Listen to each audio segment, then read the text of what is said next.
Friday edition webcast of TheLantern.com. I'm Molly Gray. For several weeks, The Lantern has been investigating Ohio State's contract with the soft drink company Coca-Cola, which was renewed in 2008. Director of Media Relations Jim Lynch said that the contract is worth over $33 million, but both the university and Coke say that parts of the contract are trade secrets and should be kept from public view. Last week, when asked why specific figures in the contract were redacted, Lynch said that he would consider asking the company to release a less redacted version of the contract. Coke representatives did not return phone calls. Then, early this week, the university released a new version of the contract with fewer redacted numbers. Some of the numbers reveal that the Ohio Union received $10 million as a part of the contract, while $4 million are given to various student life initiatives. For a more in-depth breakdown of the contract, please visit TheLantern.com. The Ohio Union Activities Board has also been claiming that their affairs are trade secrets, as the Lantern tried to find out how much various artists, like Drake or Conan O'Brien, are paid to come to OSU, money that comes from the mandatory student activity fee that all students pay each quarter. Fred Gittes, an attorney in Columbus, said that the figures can only be made trade secrets at the request of the band or artists. However, many of the artists that come to Ohio State let their booking prices on several college booking agency websites. For more information, check out the story on TheLantern.com. Two female students reported that they were robbed at gunpoint by a masked man early Tuesday morning behind the Taco Bell on South Campus. According to the police report, 4 girls exited Taco Bell at 2:30 a.m. and walked through the alley between West 10th Avenue and West 9th Avenue. A man then came out from behind a garage and approached them armed with a black semi-automatic handgun.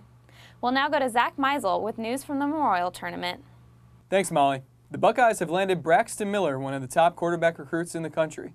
Miller is a native of Huber Heights, Ohio, and is verbally committed to Ohio State in 2011. Buckeyes now might turn their sights on Springfield linebacker Trey DePriest, a longtime friend of the quarterback. Check TheLantern.com or follow Lantern Sports on Twitter for daily updates from the PGA Tour's Memorial Tournament in Dublin. Back to you, Molly. Thanks, Zach. On Monday, there was more celebrating on campus than a typical Memorial Day. 5 Ohio State alumni were reunited in front of the statue at Thompson Memorial Library on the Oval.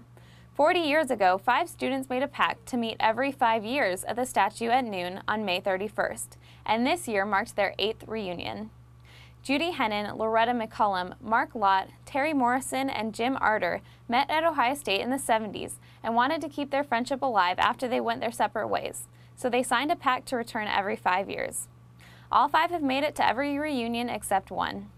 That's all we have this week. Check out our finals edition paper on Monday. And now a word from our advisor, Tom O'Hara, who's leaving Columbus to work in Abu Dhabi. We'll miss you, Tom.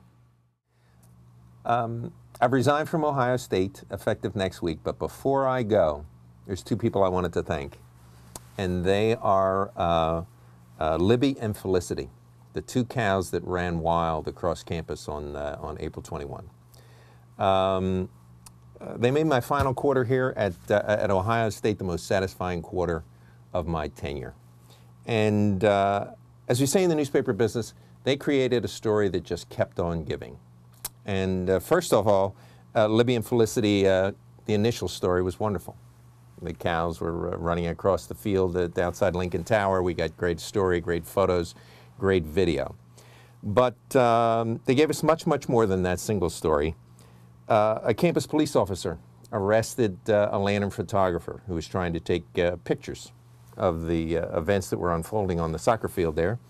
And he was trying to take pictures of the students who were running across the field with sticks with tranquilizers at the end of them, and the police cruisers that were running wild across the soccer field out there trying to round up the cows. Now, I'm a city boy. I know nothing about livestock, but I've come to learn that that's not the best way to round up 2 frightened cows. The best thing to do is not to scare the hell out of them. But that's what was going on out there, and you know, we had good coverage of that. But the arrest also provided a lot of teachable moments for all of the journalism students here at Ohio State.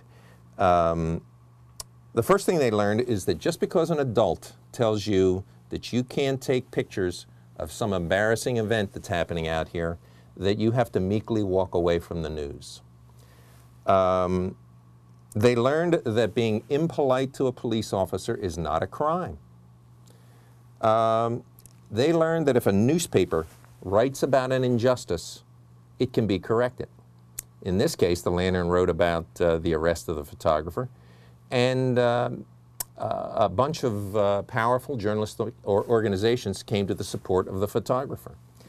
So the students learned that bad publicity can cause the people who are in charge to do the right thing, which in this case, the campus police decided not to pursue charges against the Lantern photographer and basically dropped the case.